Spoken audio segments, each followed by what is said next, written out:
तब्बल 5.25 लाखांचे गहाळ झालेले 25 मोबाईल हस्तगत करून सहाय्यक पोलीस निरीक्षक रवींद्र भोरे यांच्या हस्ते केले नागरिकांना परत।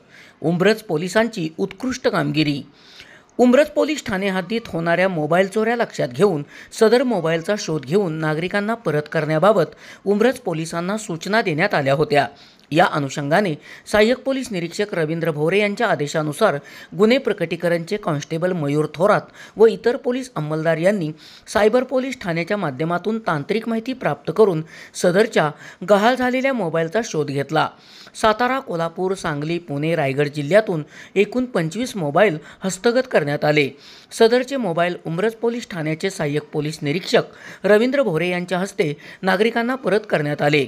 यामुळे नागरिकांनी समाधान व्यक्त केले आहे।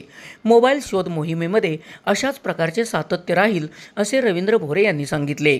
सदर मोबाईलची किंमत 4,76,000 रुपये आहे। सदरची कामगिरी पोलीस अधीक्षक समीर शेख, अप्पर पोलीस अधीक्षक वैशाली कडूकर, डीवायएसपी अमोल ठाकूर यांच्या मार्गदर्शनाखाली सहाय्यक पोलीस निरीक्षक रवींद्र भोरे, पोलीस उपनिरीक्षक रमेश ठाणेकर, कोमल पाटील, कॉन्स्टेबल मयूर थोरात, राजकुमार कोळी, प्रशांत पवार तसेच सायबर पोलीस ठाण्याचे महेश पवार यांनी केले आहे। SP ओरिजिनेटिव्हसाठी सुनील परीट कराड।